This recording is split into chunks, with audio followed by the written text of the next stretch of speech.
అంటే మీరు చిన్నప్పటి నుంచి నాన్నగారు పోలీస్ ఆఫీసర్, మీరు ఫాదర్ని చూస్తూ వచ్చారు. అసలు మీ కెరీర్ ఎలా స్టార్ట్ అయిందండి ఫస్ట్?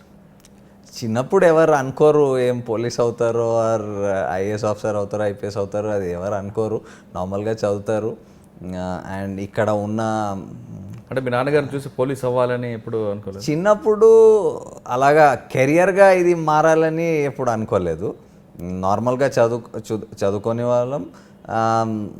లైక్ ఇక్కడ జనరల్ ట్రెండ్ అంటే ఆఫ్టర్ ఇంటర్మీడియట్ ఇంజనీరింగ్ మెడిసిన్ ఏదో చేస్తారు. సో ఇంజనీరింగ్ చేసాం. అదే నార్మల్ ఆ టైంలో ఎంట్రన్స్ రాసి ఎంసెట్ అప్పుడు ఉండేది. సో రాసి అది క్లియర్ అయ్యి ఇంజనీరింగ్ చేసుకున్నాం. దాని తర్వాత at one point of time you want to decide what your career was. So అప్పుడు జనరలీ నాకు ఇక్కడ నుంచి ఎక్కువ యుఎస్ ఎంఎస్ ఇంజనీర్స్ అంటే ఎక్కువ అప్పుడు యుఎస్ ఎంఎస్ చేయడానికి వెళ్ళేవారు. బట్ నాకు అప్పుడు కూడా మేనేజ్మెంట్ చేయాలని ఇంట్రెస్ట్ ఉండేది. సో అప్పుడు క్యాట్ రాశాను. అప్పుడు అడ్మిషన్స్ కూడా అప్పుడు 2 ఐఎమ్స్లో అడ్మిషన్ అప్పుడు వచ్చినాయి. బట్ ఈ ఎగ్జామ్ది ఒక టైం ఫ్రేమ్ ఉంటుంది. After sudden period of time ఈ ఎగ్జామ్ రాయలేము, దీంట్లో చేరుకోలేము. సో అప్పుడు ఒకసారి ఎగ్జామ్ ట్రై చేద్దామని ఫైనల్ ఇయర్లో అనుకున్నాము. ఎగ్జామ్ రాసాం.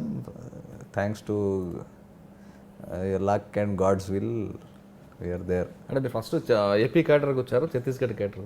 నేను first I was allotted Chhattisgarh cadre selection అయినప్పుడు.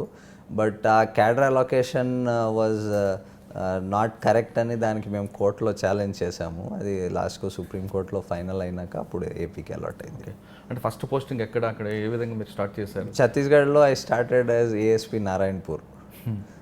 నారాయణపూర్ అంటే మీరు చాలా వాళ్ళు విని ఉంటారు ఒక టర్మ్ అబుజ్మాడ్ అని. సో ఈ అన్నోన్ హిల్స్ అని, అది లిటరల్లీగా ట్రాన్స్లేట్ చేస్తే థిక్లీ ఫారెస్టెడ్ ఏరియా. గూగుల్లో కూడా దొరకని ఏరియా కదా అబుజ్మాడ్? గూగుల్లో దొరుకుతుంది, కానీ దాని బ్యూటీ అంటే ఆ ఏరియాది ఎప్పుడు సర్వే చేయలేదు, రెవెన్యూ సర్వే ఎప్పుడు చేయలేదు. అది బ్రిటిషర్స్ కూడా ఇండియా మొత్తం చేశారు, కానీ ఆ పార్ట్ డెన్స్ ఫారెస్ట్ వల్ల అది వదిలేశారు. సో అది కంప్రైజెస్ ఆఫ్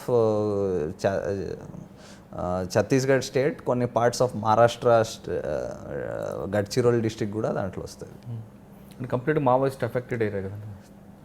అంటే ఇది చాలా బ్యూటిఫుల్ ల్యాండ్, అది మంచి ఫారెస్ట్ ఉన్నాయి, మంచి హిల్స్ ఉన్నాయి. బట్ అది 2 వైపులు వాడుకోవచ్చు. అంటే such dense forest was used by Maoist as their shelter area also. So అందుకే